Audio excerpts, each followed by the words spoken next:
La peur s'installe chez les populations. Des scènes de pillage sont notées dans plusieurs endroits de Bamako, la capitale.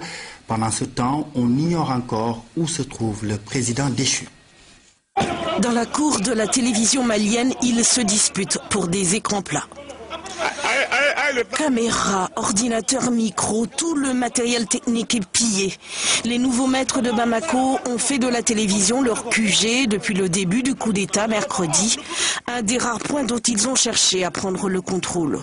Mais les hommes de rang l'ont entièrement dépouillé et les chefs ont visiblement du mal à les tenir. Nous sommes sortis, c'est pour éviter les actes de vandalisme.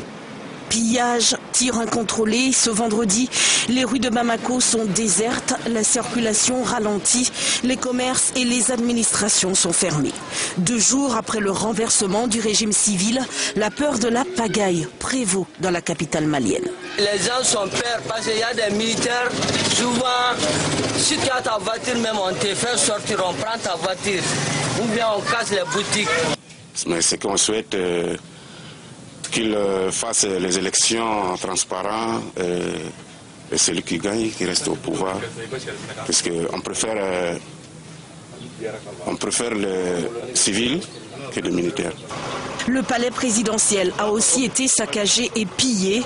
Le président Amadou Toumani Touré reste invisible.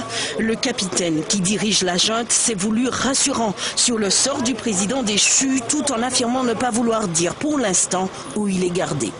Notre objectif n'est pas de nuire à l'intégrité physique d'aucun que ce soit. Tant que je resterai à la tête de ce mouvement, tant que je me ferai joindre par la société civile pour faire un avenir de ce pays, ils passeront quand même devant une juridiction compétente au vu et au su de tout le peuple malien.